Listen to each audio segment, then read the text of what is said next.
All right, let's do this. All right. Hi, everyone. I'm Teresa Ferguson. I'm the Executive Director of Austin Up. Austin Up is a nonprofit that was formed in 2014 as a result of the Mayor's Task Force on Aging. And we work on issues, we're an advocacy nonprofit. We work on issues related to the future of aging in Austin. And that future relies a lot on 50+ employment. So we host a series of events every month, at least two events a month, talking about job skills, talking about entrepreneurial skills, anything that helps an older job seeker or an older entrepreneur. So we are very excited today to have Candy Barone. And she is a leadership development expert, an international speaker, and an Amazon best-selling author. And her presentation, which is, I'm looking forward to it. It's called Strategies to Destroy the Noise. So Candy, educate us. Oh, excellent. Well, first of all, thank you so much for the invitation. It is my pleasure to be here and serve all of you today. I get things are crazy right now. I get that there's a lot going on. And so I do this talk a lot anyway. And right now it feels like this and resiliency seem to be really big subjects. So one of the things I'm going to encourage as we go through this is I like to play, especially when we've got small groups. I like to play with people in these groups. And I want to make sure that we're engaging and interacting. I mean, I can be just a talking head, but that's kind of like bleh, right? So while I've got slides, I love that you guys are on camera. I'm still going to be able to see you because I want to walk through some framework around how we destroy the noise. And NOISE is an acronym that I created over years of doing this. And I think there'll be some things that might resonate a little bit, might be some things that you don't even realize could be inadvertently blocking you from opening up pathways and opportunities that are more aligned with where you're at, what you're looking for, and really fill you up with joy. So that being said, I'm going to share my screen. So if you guys want to stay on screen, that would be awesome. Because like I said, I will have you all over here on the side so I can see you. And actually, let me do it this way so that I can get the grid up and I can see anybody and everybody who is on camera so that I can see what's going on, because I may have you raise your hand or do some things, and that would be great. So today we're going to talk about strategies to destroy the noise. And when I talk about noise, again, this is an acronym. So there are 5 components. Obviously, there are 5 letters, N-O-I-S-E. And I'm going to walk through what those are today. But before we do that, let's play a little bit. And so again, you can either do this in the chat or you can just open your mic and talk to me. I am fine either way. So I've got the chat up as well. So let's be honest for a minute. Now, before I ask you these questions, I'm also going to preface this a little bit to say that when I ask you maybe the tough questions, it's not for you to further shame yourself or self-deprecate or be like, man, I suck. This is an opportunity for you to be like, I'm just being honest with where I'm at right now, because the only way we can see what the opportunity and possibilities are is to know where we're starting from. So when I ask these questions, it's more for us to take a moment to get honest and to be really transparent and perhaps a little vulnerable to say, the reality is this is how I'm feeling right now. Because now that I understand that, how might that be affecting some other things I'm trying to open up access for, or other things that I'm trying to attract to me? So that being said, the first question I want to ask you is, on a scale of 1 to 10, how vibrant, alive, energized, engaged, and present are you feeling in your life on a day-to-day basis? I'm going to say those words again, and they're very deliberate. How vibrant, alive, energized, engaged, and present. And if some of you are already like, Candy, do you mean weekday or weekend? We already have some opportunity. Love that you guys are being so honest. Seems to be the theme. I asked this question in the group I just was talking to before you guys, and kind of a lot of the same answers. We're kind of sitting in this like middle space, right? So how about some of the rest of you? How are you feeling on a scale of 1 to 10? Love that. Thank you for those of you that are chiming in. Thank you for the honesty and the vulnerability. Got a lot of 5s going on. So everybody's kind of feeling kind of like, eh. Is that fair enough to say you're kind of like, eh, I'm here, eh? Right? Because that's kind of the energy of a 5. It's I'm neither good, I'm neither bad. I'm just kind of like, I'm here. I'm sort of participating, right? So I want you to think about that for a moment, that if you're sitting at a 5 and it looks like collectively most everybody is at a 5, what does that mean in terms of what you were able to give and provide other people?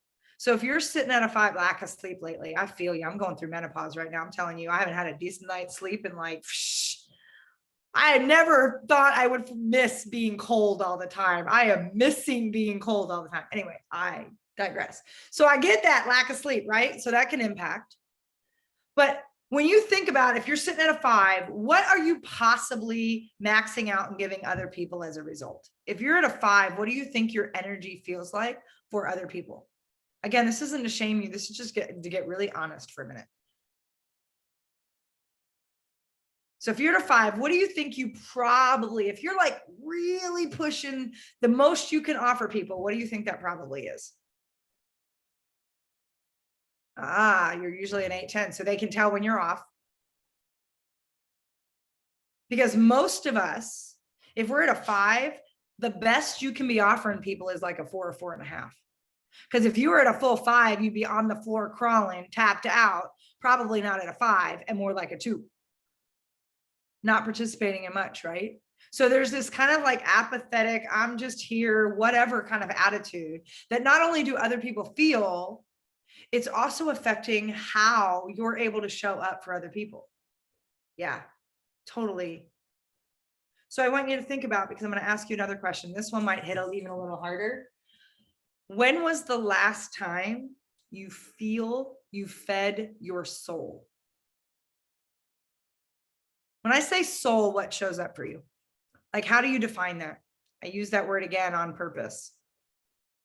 When do you feel you last fed your soul? Vacations, mountain. Yeah, I love nature. How many of you feel like last time was last summer? Okay, 2020 retreat. How many of you, when I say the word soul, there's actually almost a visceral effect in your body? Like it feels like something to you. What does it feel like when I say the word soul? What shows up? How do you define it? Soul, like what feeding your soul? What does that mean? What do you feel? Right? Joy, life, vibrancy, experiences, church. Ooh, I like that one. I always tell people that ask me where I go to church. They're like, do you go to church? I'm like, yep, every day. They're like, where? I'm like, depends on what trail, depends on here. I carry church with me all the time. Church is a state of being, right? And there's something about that connection for me. Flow. Some of you are telling me you haven't been in flow. You haven't felt vibrant for a really long time. How many of you, when I first asked that question, you were like, soul? What is it? Soul? When's the last time I fed my soul? I don't know. Like, it just seems so far off, right? Now imagine for a moment 2 things. Imagine that if you took your 5 to a 6, how impactful that would be in your life. I'm not asking you to go from 5 to 10. I'm asking you to go from 5 to 6. Would that make a difference? Now, imagine if you gave yourself space every day to feed your soul. Would that make a difference? Yeah. So what I want to challenge you and invite you for the remainder of our time today and after is that you start looking at how to feed your soul. Because I'm going to tell you, one of the things that's getting in your way right now of not getting the job you want or not getting the next or not is the fact that you're not bringing energy that has the right people feeling attracted to you. There's a misalignment right now that's going on because you're not taking time to feed your soul. And I will tell you, and this goes for both men and women, but women in particular, who tend to be very self-serving or self-sacrificing, tend to be giving to everyone, tend to be caretakers. We often forget to put ourselves first. And I want to dispel a notion right now. How many of you have been told it's selfish to put yourself first? Anybody ever believe that or told that? I'm going to actually disrupt that and say it's selfish when you don't. Because when you don't, you're not putting your oxygen mask on first. It's why they tell you on the plane, put your oxygen mask on first, because you're no good to anybody if you're tapped out. So you can't show the gifts you have to offer if you're always depleted, if you're always checked out, if you're always just sort of showing up. Because I want you to think about how many of you, by a show of hands, believe, a show of hands or in the chat, say yes or no. How many of you believe you're a leader? You would actually qualify yourself as a leader. Ooh, I love the hands going up. How many of you are like, no? How many of you were taught leadership is a function of you're either born a leader or you're made a leader? Like it's a function of your title. It's a function of what you do. It's a function of leading people. I'm gonna tell you all of that is a bunch of crap. Leadership is a function of three things. And so I want you to hear what I said because I'm gonna challenge you on this in a minute. Leadership is a function of how you choose to show up, how you choose to serve others, and how you choose to take personal responsibility inside those two spaces. Did anybody catch a word I overemphasized in each one of those statements? Ultimately making what? Leadership is what? You can turn on a mic, you can throw it in the chat. It's a choice. It's a choice. Leadership is a choice, and it is everybody's opportunity. Because whether you choose to believe it or not, you have been given a set of gifts and talents that nobody else can put into the world the way you can put it into the world. Period. I don't care how old you are. I don't care what color you are. I don't care what sex you are, what sexual preference you have. I don't care. Every single one of us is here with great purpose at this time in the world, in this moment, to offer the gifts that have been given to us in a way to serve others. Yeah, we let all this noise creep in and make us believe we're not worthy. Make us believe we got to self-sacrifice everything that's important to us to take care of everyone else. That we got to play a martyr, play victim, instead of saying, I deserve, and there's people that need me. Because one of the things I want you to realize, have you ever asked yourself a question, am I playing small? Am I playing small in my life? Am I holding back? Am I dulling it down? Did anyone ever tell me I was too something?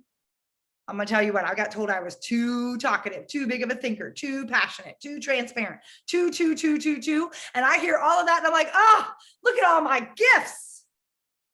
My yearbook says Candy Brown, too loud, too talkative. Guess what? I now make money for it. My two-ness makes me some serious bank and lets me do this and play all day. How many of you have dimmed your light because someone told you were too something? You're too old. You're too this. You're too experienced. You're too. How many of you have let that become your reality? And what if we turn the tables on that? What if we said, you know what? I get I'm too much for some people. And I'm just enough. Think about Goldilocks and the three bears, whatever the hell that nursery rhyme was. Goldilocks and the three bears, right? I'm horrible at metaphors. I should stop trying to use them. Think about that. The porridge was too hot. It was too cold. And this one was just right. You're not going to be. You're going to be too much for some people, not enough for others. But when you align yourself, when you allow yourself to be in a space to really honor who you are, to destroy the noise that we're going to talk about in a moment, and step forward in your fullness, the right people will show up, the right opportunities will show up. And so I say that because for some of you, if you've ever asked yourself, am I playing small or am I holding back? First of all, if you had to ask the question, the answer is always yes. You have to ask yourself, am I holding back who I am? Am I dimming my light? Am I playing small? The answer is yes. Because you know, and some of you might be a while, but how many of you know what it feels like to be in the sweet spot? Like when you're on your A game, like you're in flow. I'm going to go back to that soul word, right? Flow. How many of you know what it feels like to be in flow? Like you are just, do you ever doubt If you are on your A game, you don't have to be like, am I on my A game right now? No, you just know it, feel it, and like eat it up. So if you're asking, am I not on my A game? Yep, you're not on your A game. If you got to ask, you already know the answer. Okay, so let's talk about the first piece of noise. This is the negative self-talk filters and frames you are creating for yourselves. Now, anybody here not know what negative self-talk is? I don't think you can be breathing in today's society and not know negative self-talk. I'm not talking about the stuff that's obvious where we're like, holy crap, where'd that gray hair come from? Holy crap. Oh my God, look at the bags under my eyes because I haven't slept in 2 months because menopause is kicking in. Oh my God, like, oh, where did that hormonal belly come from? Whatever it might be, right? I mean, we judge ourselves. We are horrible. We say things to ourselves. We would be appalled if we heard someone say to a stranger. We would be appalled if we heard that someone say that to a child. Yet we say things to ourselves. Yeah, right. So true. I want to actually highlight some of the things you may not know are inadvertently getting in your way and are creating this negative energy that you're not even aware of. So let's start with that. First of all, let's talk about the power of I am. Without a doubt, the two most powerful words in our English language when put together. What you choose to say after I am, even when you think you're joking to yourself, because your subconscious does not know the difference between real and imagined. It only knows what stories you keep feeding it. So if you're like, I'm so stupid, I'm so this, I'm so whatever, there is an underlying current of belief that you are cementing because you keep telling yourself that story over and over again. You're playing a broken record. I'm not enough. I'm not this. I'm not 20-year-old looking for a job anymore. Yeah, and you come with, I am experienced. I am powerful. I am. When you choose your framing around I am, it can be a game changer. I remember getting ready to do a presentation for a high-powered group of executive women that I was freaking out. I'm like, who am I to be up here? Blah, blah, blah. I was doing the whole monkey mind and noise. And I'm like, I don't know. I haven't been in business long enough. This was years ago. And I'm like, I'm like this. And I have an I am app on my phone that I just happened to look at my phone and across it said, I am powerful. And I was like, damn straight I am powerful. They asked me here for a reason. I am Candy Barone. One of my coaches likes to say, of course, I'm Candy freaking Barone. Of course that job is mine. I'm Candy freaking Barone. Of course this opportunity is mine. Because I showed up, because I walked in, projector didn't work. Walked in and it was a 3 times bigger group than what I was expecting. Walked in and I was like, you know what? I don't need my slides. I don't need this, anything. Let's just be present. And I gave one of the best presentations I've ever given in my life because I changed my I am. I want you to realize people feel that energy off you when you say things that are self-deprecating or debilitating or why is this kicking in? I don't know. My Teams just kicked in. That was very weird. It was the last call I was on. Let me just close that so that does not do that again. Very weird. I don't need to be on like 14 different. See, things happen. And I am still standing in a space to be present with you. I am present. I am vibrant. I'm alive. I'm here. I'm gifted, I'm talented, whatever those I ams you need to own to change your belief are going to be powerful. The next one is how many of you are adjusting yourself to death? Well, I'm just blah, blah, blah. It's just, you're creating this energy that dismisses the power of who you are. When you create those just statements, you are diminishing your power. Well, I'm just 55 years old, or I'm just this person that's been working for a really long time, or I'm just whatever it is. Taking that opportunity to own and let go of that need to say just anything. You are not just anything, you are. Again, reframing your I am. Is this making sense for everybody? Okay. Because we're going to get into a couple others. How many of you are my doomsday, sky is falling, chicken little, holy cow, I'm going to like fail at every turn. It's going to suck. Oh my God, they're not going to. How many of you play what if until like you are exhausted and tired? Some of you, your energy right now is because you've been spending too much time in the what if scenario. So somebody give me one of your what ifs you're holding on to. Put it in the chat or open up and just like get on the line. What's a big what if that you keep saying? Like, what if, fill in the blank. Somebody give me a big what if, because I'm going to show you a way to change this. What if? Give me that negative thing that's just hanging on your head now. What if I fail? Awesome. Thank you, Trish, for saying that. What if I fail? What is the natural opposite to that requires no effort on our part? So what if I fail? What's the opposite of that?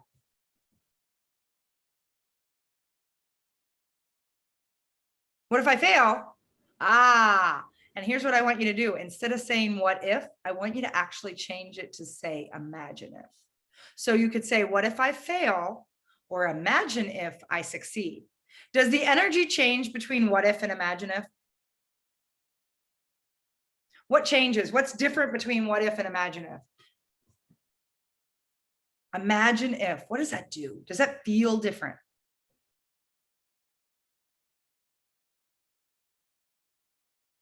Feels powerful, right? Because what if feels like something's happening to me? What if feels like, oh, the world hates me? What if I fail? What if I suck? What if they don't like me? What if? Sounds very whiny and victim-y. Imagine if, more positive, opens up possibilities. Because listen to the words, imagine if. You know what that says? It says, hey, imagination, wake up. We got work to do. Come on, we get to play, my friend. It says, hello, imagination. Ooh, it's time to activate and amplify some things. Imagine what we could do. Imagine the possibilities. So now let's take this and build on it. I always tell people when that first what if shows up, give yourself 5 imagine ifs. So imagine if you succeed. Give me another imagine if on that. Imagine if you succeed. What's another imagine if in that same space? Imagine if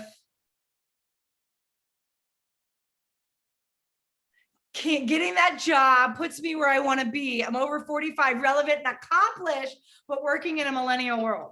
Woo, I like that. Give me another one. Imagine if. It's a big one, right? Give me another imagine if. So right now, imagine if I succeed. Imagine if I feel relevant. Whoo! I'm showing these millennials who's boss. Imagine if. Give me another one. What's another imagine if? Whew, melting over here, by the way. Imagine if. What's another imagine if? Dream it big. Think about possibilities. Imagine if you succeed. Imagine if you're relevant and accomplished. Imagine else. What else? What else can you imagine? By the way, some of you really need some practice in imagine if. Should be easy. Imagine if I made more money than I ever made in my life. Imagine if not only was I relevant, but I was able to mentor and guide and lift other leaders up. I'm just going to keep playing. I could play in this all day. I love Imagine If. I used to play Imagine If with a roommate of mine back in college, way back in the day. She'd always fall asleep on me. It'd irritate me because I'd be like, imagine if we had $1 million. Imagine if, and I'd be still going till like 2 in the morning because I couldn't stop. Once I start Imagine If, it just goes because there's juice in activating your imagination. So I want you to think about, because what happens is, did the energy already change? Even in thinking, imagine if I felt relevant. Are you already feeling different than what if I fail? And the more you play in Imagine If, the more it elevates your energy, your belief, the way you show up. So I want you to activate. Imagine if I could dream. Imagine if you could. And guess what? You can, because I said so. And by the way, I'm going to have to grab it. Apparently some people need permission today. Some of you are waiting for a magic wand to bequeath you the rights and permission to step into your fullness and greatness. So therefore, I deem you all worthy to imagine the possibilities, infinite possibilities. Capiche? You all have the power.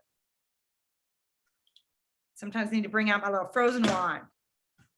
And I want you to realize that how many of you start sentences with, I'm sorry. I'm sorry, but I'm sorry this. I'm sorry that. Yep. Do you realize the minute you say that, you have diminished your power and handed it over to someone else? When you say, I'm sorry, I'm late. I'm sorry, I'm this. I'm sorry, I'm whatever. You are saying, I don't feel like I have the same equal value. I'm sorry, I'm over 45. I'm sorry. Why? Celebrate it. I'm 48 years old. Well, we'll be next month. And guess what? I will be relevant until the day I die. Because as long as there is fire in my belly and breath in my lungs, I can reinvent myself as many times as I choose. I have an 82-year-old client that runs circles around 27-year-olds. Damn, she's got some energy. And she just keeps reinventing herself. Look at Betty White, my freaking idol. The woman is 98 years old, y'all. She's still getting scripts. So this whole like, I'm too old, I'm sorry, but is nonsense. Betty White is my hero, by the way. She plays life on her terms always. And still as relevant as ever, if not more so. So what stories are you telling yourself? Because I want you to realize one of the things, and we get in this habit of saying, I'm sorry, going back to the I am. Think about what you're saying. I am sorry. When you think about the word sorry and how we use it in our language, that's a sorry state of something. That's a sorry sack of whatever. What kind of connotation does the word sorry have?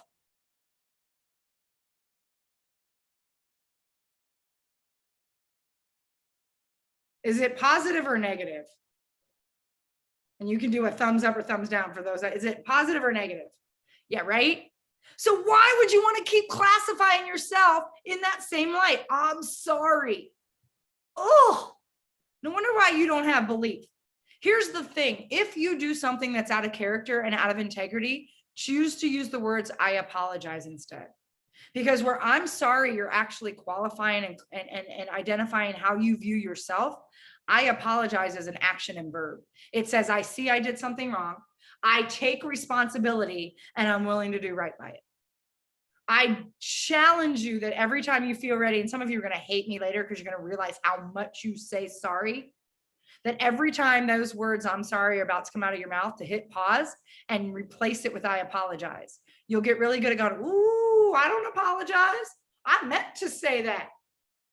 Because how many of you, when somebody gets upset with what you say, you're like, oh, I'm so sorry. I didn't mean to upset you. No, no, no, no, no, no, no, no, no. If I'm intentional with my words and I'm showing up in my fullness and someone else gets triggered, that's not about me. So what I get to do instead is say, oh, wait a second, time out. I noticed you just had a reaction to what I just said. Help me understand what just happened, because I'm going to fully own what I just said. Just saying.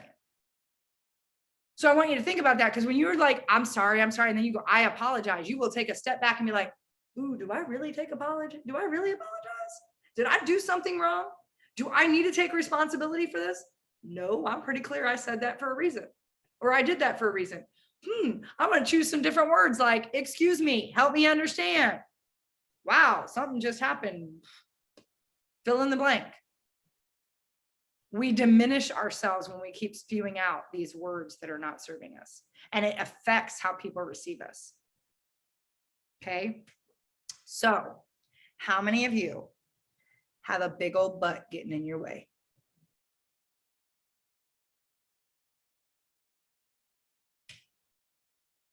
Because how many of you are my yeah butters?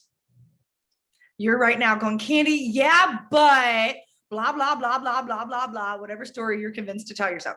I hear you, but you don't understand. It's different for me. Yeah, but Candy, that's nice. I get it. You own your own business, blah, blah, blah. Yeah, but my situation is different. How many of you have already yeah butted me a few times in this call today? Anybody? Anybody gonna be honest and own it? Because what happens when you say yeah, but? What happens in that moment? Yeah, but. Feel free to turn on your mic, jump on. Like I said, I won't play with y'all. What happens when you say, yeah, but? You negate everything. Yes, because you can be like, I'm powerful. Yeah, but guess what? I don't think I'm powerful. Anything you said before the yeah, but is completely squashed. You negate everything. Power is diminished. Yes. So instead, what about yes and? What changes from yeah, but to yes and? What changes? That little 3 little letters, but to and, what changes? And the other reason I wrote yeah, but instead of yes, but is because most people don't say yes, but they say yeah, but. So I'm just using the way we speak. Opens up the possibilities, right? Think about when you're talking to somebody and they like, you're talking, you're passionate, you're fired, and they go, yeah, but you're like, do you feel seen? Do you feel heard? Do you feel valued? Or do you feel like you just got negated and shut down? Now think about when someone says, Candy, yes, and there's a bridge that continues the conversation. There's a space that says, I hear you and I want to offer something different. I see you and value you and. Because what I want you to realize is we need to create a space, including for ourselves, that says, I'm willing to see you and be present with you. And implies I'm hearing you. Some of this is kind of sticking and some of you might be triggered by what I'm saying. And I'm here to disrupt. I'm not here to be nice and be like, hey, it's all good. I'm here to stir some things up so you can get out of your own way. My whole role in life is to light a fire under people so that they can light a fire within themselves. I am a disruptor. It shows up on my human design. Like I am here to stir shit up, period. And I tell clients that they're like, man, I really don't like you today. I'm like, perfectly fine with that. In fact, I wouldn't be doing my job if you liked me every day. Because I'm going to help you confront the stories that are getting in your way. Oh, awesome. Well, we'll have the recording. You can come back and listen to the rest, Trish. So I want you to think about that. I'm willing to see you. It's also okay. Have you ever had somebody go, oh my God, Teresa, let me vent. You're like, whoo, I am this close to going postal right now. If somebody else gives me 1 more ounce of anything, I'm going to lose it. You need to be able to say, I want to be present for you. Now is not a good time. How about we get back together tomorrow? I am full. We need to be able to tell people no and honor our yes and no. Yes and no are complete sentences. Know how and when to use them all. There is no can't. There's only how can I. Stop telling yourself you can't do things. It's getting curious, playing in the imagine-if. Okay, so how can I? Imagine if I could figure out how to get into this system, how to get into this organization. Imagine if I started to allow myself more creativity instead of going, I can't, and letting that energy hold us. Okay. So the O then is the opinions of others. And I didn't put this word in there, but I'm going to say my favorite word again. You choose to internalize. Somebody else's drama is not yours unless you choose to participate. Not my monkeys, not my circus. One of my favorite memes. We take on a lot of counsel from people we don't know, like, trust, or respect. We spiral on someone giving us something bad they projected. And I'm going to channel my little friend Betty White one more time when she says someone's opinion of you is none of your damn business. Period. Whether you all like me or not my concern. My concern is, am I showing up in the truth of who I am, in the intention to serve at my highest and best capacity and bring my gifts forward? Some of you might be like, peace out, this is not for me. Some of you are like, damn, she is speaking my language. Either way, it's none of my business. I only can be who I am in my fullness. Because here's the thing. If I don't show up in my fullness, there are 3 questions I have to ask. Who am I not serving right now? Who needs me? And we keep waiting till all our ducks are in a row or till we get permission. And by the way, you all just got permission. But we keep waiting for something. When this happens, then this. No, show up from where you're at right now. Somebody needs you in this moment. Period. So there's who am I not serving? Whose permission am I taking away? When you go into your job interviews, when you go into spaces and you're like, well, I'm to this, or I'm just that, or I'm over the 55, or I'm whatever, and you bring that energy with you, you are already taking away someone's permission to decide. And I'm going to give you a real example. I had somebody that applied for a role when I was in corporate. I had 20 years in corporate under my belt. I had a woman who was 73 years old who applied for a consulting position on my team. She was freaking awesome.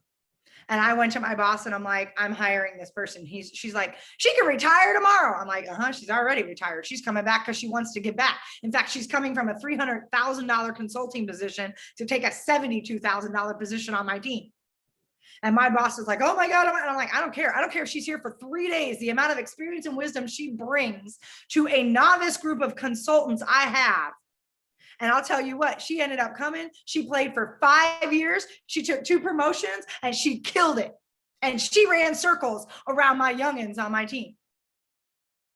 Because she also came in with an effervescent energy and attitude like, look, I've done the job. I've done the space. I'm here because I want to be part of something again. I want to give back. I want to play. I want to serve. And I was like, I will hire her if it's for freaking 30 minutes. I don't care. I need to inject some of that in she just brought her full self. And I loved every minute of it. So I say that because we need to know that we are taking people's permission away when we've already decided for them. And who are you not letting shine their light because you're not stepping up and asking for what you need or speaking your truth? You're not letting people meet you where you're at to support you and to shine in their gifts. It's like me, I used to have a hard time handing off things to my assistant. He'd come in my office, he'd be like, what are you doing? I'm like, taking notes off my whiteboard. He's like, seriously, it's my job. I'm like, I know, but it's beneath you. He goes, if it's beneath me, it's way beneath you. You're getting paid how much an hour to do what? I'm like, damn, I hate hiring people that are smarter than me, which I did all the time because I was a big believer of that. The other thing is know yourself well enough to know what you're looking for, because we get so desperate that we're like, God, I hope they hire me. And we don't even think about, what if I don't even like this culture? What if it's not the right fit for me? How about I go in and interview them just like they interview me? Tell you one of the fastest ways, I'm gonna give you a couple tips right here. Fastest way for an interview to be done for me, and I still do interviewing for some of my clients, is when I ask the question, so what questions do you have for me? And somebody says, oh, I'm good. I think you answered everything. That feels great, whatever. And I'm like, yep, and the interview's over. And the minute they walk out of my office, I tear up the paper and I have HR, whoever call them, and they are not my person. Because if you're not gonna show me that you even care, that this is the right fit for you too, I don't want you on my team. I want you to step up and challenge me. Show me, because there are leaders out there looking for those people, and it goes far beyond. What happens is we let the story of age and other things get in our way. Instead of going, look, I bring a shit ton of experience to the table. I'm going to ask them some questions as I notice they're doing these things. The right leader's going to be like, holy crap. Ask me that again? I don't know if I've ever considered that. I'm not looking for somebody out of college. They have a different role. I'm looking for somebody that can help me see around corners and edges, knows these systems, been inside of it, coming in and has experience, that is willing to step up and say, you know what, Candy, I understand you're looking to do this on the team, but I'm curious if you ever considered this. A good leader, the ones you want to attract, welcome that. But you got to stand in your truth and feel confident enough to ask those questions. So be mindful about who you're getting your counsel from, who you're ingesting and taking in all their feedback, and stand in, is this true? Is it 100% true? And ask yourself. So when these things show up, one of the ways you can shift energy, even if you say this in your head, when somebody's being a jerk and projecting their insecurities, is not even about you, simply say to them in your heart, I love you. I apologize if I did anything I need to apologize for. You don't need to say it to them. You can just say it in your mind. I love you. I apologize. I forgive you. Thank you. It just clears the frame. The other thing you can do if you say something that feels like that negative, I'm sorry, just instead of being like, oh, I'm so sorry, I just said I'm sorry, just say cancel clear. Cancel clear. What I meant to say was, nobody's going to remember the before the cancel clear. They're going to hear the cancel clear and be like, ooh, what is she going to say now? And I'm so happy and grateful now. I'm so happy and grateful now that I bring this kind of experience to a culture and an environment that will thrive because of this, where I can feel relevant, play those imaginifs, right? Play in that space. Because what happens when the negative self-talk and the opinions of others show up is you start creating inefficiencies in your everyday activities. How many of you have gotten sucked into too many things on your calendar that you've said yes to because you hate disappointing people, or you're a people pleaser, or you've jammed things up and been like, why am I doing that? I have no energy to do that. Because what happens is we have two little baby eyes that show up. One is the inability to say no to the people and opportunities that are not for us. The other is the inability to qualify and dequalify those opportunities. We get taught, and anybody that's ever worked ever, you get taught how to qualify things. You never get taught how to dequalify. And it's why I always tell people that like sales calls and interviews are like dating. And it amazes me, especially when I hear young girls go, oh, what if he doesn't like me? My first question is, what if you don't like him? And they just stop, like they never even considered that was a possibility. We're so concerned about other people accepting and validating us that I'm like, what if that's not a company I like am aligned with? Great, they offered me a position. Do I really want to sell my soul and get sucked into a culture that's going to kill me? Nope, been there, done that. By the way, it put me in the hospital back in my corporate career. It's one of the reasons I do what I do now, because I hit rock bottom. I thought I was having a heart attack at 35. Turned out I manifested an actual mass in my chest because I was sleeping with my stupid crackberry, AKA Blackberry, and working 80 to 100 hours a week in a culture that was absolutely not respecting me. And I let myself be a human punching bag and get knocked around constantly. And the stress kept building that I manifested a mass in my chest that's tripped to sliding and hernia. Literally thought I was dying. Couldn't even like stand up. I couldn't breathe. It hurt so bad. For what? A paycheck? Good God, we sell our soul. That's why I asked that question, right? Okay, here's the big one. How many of you are shooting all over yourself? How many of you think I said something else? Because here's the thing, whether you should or should, it's all burying yourselves in layers of that crap. So if you are shooting all over yourself, you are shooting all over yourself. And some of you are like, yes, whatever you heard is right. Because it's layers of that crap. We take on other people's reality and truth. Like I said, not my monkeys, not my circus. I still don't know how I got to work for Northwestern Mutual at one point, because when I was interviewing, they were like, this is what we've done for 155 years. We've been, and my non-filtered flippant response was, wow, I'm surprised your doors are still open. To which they all stared at me and I'm like, I can't believe that just flew. Well, it's true. It's not something to hang your hat on that you haven't changed your business model in 155 years. To which they've gone through multiple turnovers since I've left. And then they hired me and I was like, I don't know how I got hired, but I'm not going to sit here and say, yay, you for doing the same shit over and over again. So when somebody tells you this is the way we've always done it, my response is, okay, by whose standards? And I'll give you a really quick analogy. Has anyone ever heard the ham story? So there's a woman, and I'll just say woman because this is the story, but she's prepping to make ham for her family, and her husband walks in and he watches her as she cuts off the back end of the ham. And the husband's like, well, and she puts it aside and preps the ham and puts it in the pan. And he goes, well, what do you do with that piece? She's like, I just throw it out. He's like, excuse me, what? She's like, I just throw it out. He's like, why? She's like, I don't know. It's just what my mom always did. I don't know. You just cut off the back end of the ham. It's how you make the ham. He's like, wait, we have ham like once a month. And you're telling me every time and he's doing the math, right? The linear analytical brain's going. He's like, but why? And she's like, I don't know. He's like, get your mom on the phone. I want to know why we're wasting all this good meat. So you can see where this is kind of going, right? So we get mom on the phone and mom's like, hey, baby, what's up? And she's like, mommy asked a good question. Why do we always cut off the back end of the ham when we prep it and then just throw it out? She's like, I never thought about it. It's what your grandma always did. Ring, ring, three-way call. Let's get grandma on the line. Hey, Nana. And Nana's like, oh, baby, back in the day, the butcher would cut these big blocks of meat and our pan was only so big. We had to cut that off so we could fit the ham in the pan. We didn't have refrigerators and didn't know how to salt meat to dehydrate it. It spoiled. We had to throw it out.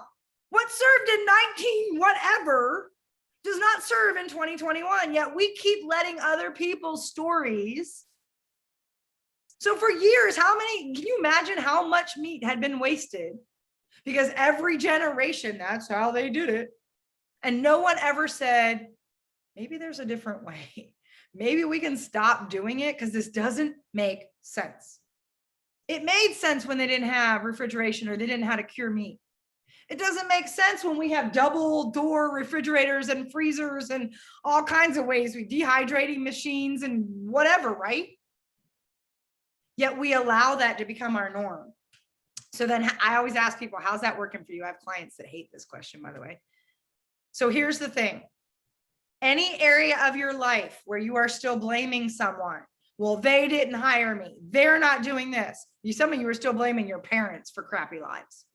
Anywhere you are blaming someone, you are playing victim. Anywhere you are justifying or rationalizing, I get clients that'll be like, but Candy, let me explain. Here's the yeah, but let me just explain. And I'm like, you're giving me an excuse. No, hear me out. You're giving me an excuse. I need you to understand. You're making an excuse. We do that like 5 times. And then my clients go, okay, I'm making an excuse. I'm like, great. Now we can talk about why you keep making an excuse on something you said is important. I can't help you until you take responsibility. Remember, leadership's a function of how you take personal responsibility.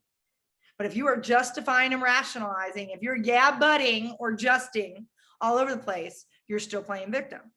And how many of you are complainers? And by the way, this is the grumbles, the thinking about how stupid people are in Austin as they're driving. This is mine. I'm still working on complaining with traffic in Austin. But it's not just what you speak. It's the inaudible, like grunts and noises and things that you're doing are audible ones. It's the things you think. It's the eye rolls. If any of you have already made an eye roll to me today, you are complaining. And here's what I want you to realize. This is my favorite quote. When you are complaining, you are becoming a living, breathing crap magnet. How many of you, that's what you aspire to be? Like, raise your hand. You're like, oh, I want to be a crap magnet. Anyone? Anyone? No? No one? Yet we allow ourselves space. And so I'm going to make an invitation to you all before I get to my last slide, which is I'm going to challenge you. I usually say for a week, but hell, I haven't made it through a week yet. I haven't made it through a day. I'm going to challenge you for the rest of today that you do not complain about anything.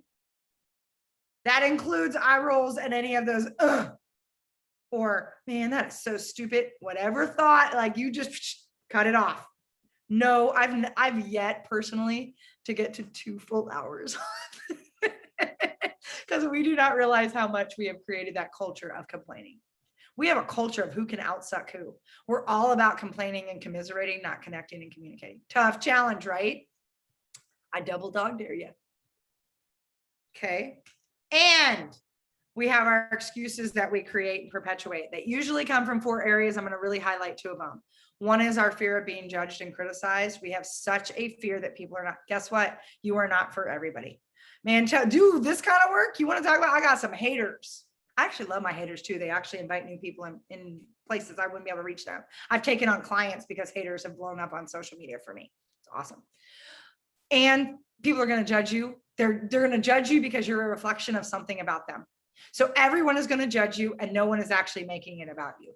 So when you realize that, you stop trying to please people and you just live your life on your terms. The other is a fear of money, which I'm not going to talk about. The one here is, and we talked about this, what if I fail? Some of you are actually more afraid of success than you are failure. If I succeed, it means I have to show up bigger. If I succeed, it means I have more responsibility. And here's the thing to know about failure. The only real failure is not showing up. The only real failure is not trying. Failure actually gives you one of 3 things. If you're trying to get from point A to point B, when you fail, it's identifying the gap that exists in order to make that happen. So you might need time, money, energy, resources, skill set, something. You want to fail. So you're like, wait, there's something I need to bridge that gap. The other reason you fail is because some of you are spinning way too many plates that are not yours, that it's time to let all those plates crash so that you can focus on the thing that lights you up. It's like Edison when he got interviewed and they said, so how did it feel to fail 10,000 times? And Edison's like, I didn't fail 10,000 times. I just found 10,000 ways it doesn't work. It's all about perspective. The other thing is you don't know your full potential, capacity, or capabilities until you're willing to go big enough to risk falling flat on your face. Because how many times you've been like, I don't know if that's possible, but I just gotta do it. I don't know if that's possible. And then you do it and you're like, dang, look at me. Well done, you. Because we don't even know what we're capable of until we're willing to put our butt on the line. And the last thing that I'm going to leave you with, and then I'll open this up for some questions, is the fear of rejection. How many of you are so afraid of that almighty no? And here's what I want you to realize. You're afraid to ask because you're afraid they're going to say no. And here's what I want you to realize, and I'm going to actually stop sharing so I can actually have this conversation and see some of you. I want you to realize that you're already starting at no. It always starts at no. There is no like, no, like you're going, like something happens. You start at no. Because what happens is you get one of three things when you ask. You get a confirmation of a no, which some of you don't realize is the biggest gift you could be given, because it means you stop spending time, money, energy, and resources in spaces that aren't for you. When someone says, Anna, no, you can say, is it no to me? Is it no to what I'm offering? Is it no to this? Is it no right now? You can get clarity. And when someone says, I just don't feel it's a good fit for me, you're like, thank you, because then you can clear space to get the yeses. We spend a lot of time trying to convince people that are never going to be for us, when we got people that are raising their hand going, please, please, I'm so ready to play with you. Yes. And yet we keep, it's like we have these camps. I have Camp Candy and I have this camp over here that's like Camp Content. And I got people in Camp Candy, they're like, yes, yes, yes, let's go. And I could be looking over there going, why don't you want to play with me? But they don't want to play with us. And I'm not focused on the yeses. I'm too busy trying to convince the nos. Yes and no are complete sentences. I ask people and they're like, well, no, it's either a hell yes or everything else is no. I want you coming on board, fully committed. I want to know that this is the right space.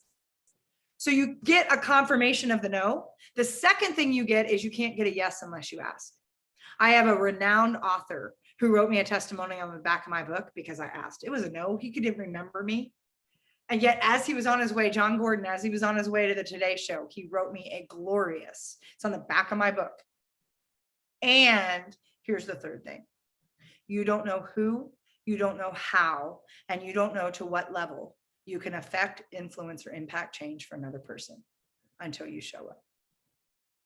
The question is, are you willing to show up in your fullness, in your two-ness, in whatever that is? Because some of you, the reason why you're feeling stuck is because you're not giving yourself permission to show up. So with that, I want to say thank you. And we can open this up for anybody that's got questions. I told you I would try 45 minutes. It never works. So questions or comments, I'll stick around.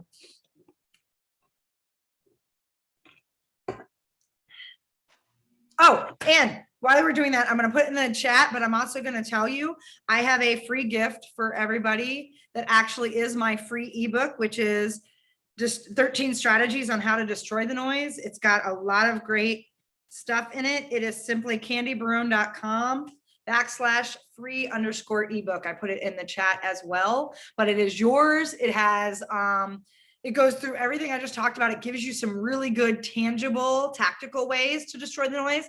And it even gives you a little poster you can hang up and remind yourself on how to destroy the noise. So there's all kinds of fun stuff in it, but that is my gift to all of you. Andy, I don't have a question, but I wanted to say thank you very, very much. This is a wonderful hour. And I have to jump off for a 3 o'clock meeting. Oh, I love that. I love that you were here and you were so welcome, Anna. My pleasure. Thank you. You're Bye. welcome. Any other questions or comments? I can stick around for another couple minutes. Candy, all of the things you talked about, I guess it takes practice, right? It You have to. Yep. And it takes space and grace, because there are going to be days I teach this and I have days where I'm like, not doing so well on that. Like, we have human moments. We need to remind ourselves that it's okay to not get it right. It's okay to not be okay. It's okay to not always have it right. And the more consistent and the more practice we do it, the more we elevate our own vibration, our own ability to see it before it shows up. So I say that because many of us need space and grace too, as we're trying it on. So don't try to overhaul all of it. If there were multiple pieces speaking to you, take the one that resonates and work on that first, and start building a muscle around that so that you can build the other pieces as well. But yes, practice is key. Good advice. Let's see, good stuff I've learned to do with millennials who crap on relevant experience. Don't drink downtown. I'm Capital Factory downtown. Yeah, and so here's the thing. People have their own stories, and you can either choose to lean in and participate with the energy of people that doesn't serve you, or you can step up and show by example. And the name of my book is You Empowered Strong. Tagline is Infinite Possibilities and the Power of Yes. And you can find it on Amazon or my website, which is candybarone.com. But it gives you a lot, and I give you some very clear examples of my corporate days of some ways that I stood up and was two something. In fact, the very first chapter of my book is called The Two Box, TOO. All of the things I got told over my career and childhood and whatnot, that I was two, all of this.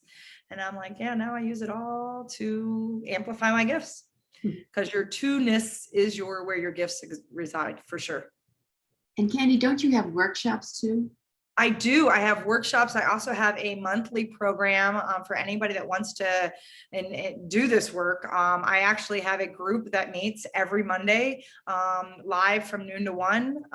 We do that, but it's also recorded. You can get in there. Not everybody can show up, but it's my Yes Monthly. It's like $77 a month, but it's like I have programs, I do workshops, I do all kinds of stuff. You can see some of what I'm doing out on social media. You can follow me, always posting. I have a beautiful community I just started in March called Enlightened Society on Facebook, where I share a lot of ways to really amplify your vibration and do some different things. So find me on social media or my website, and you can find all kinds of resources for you.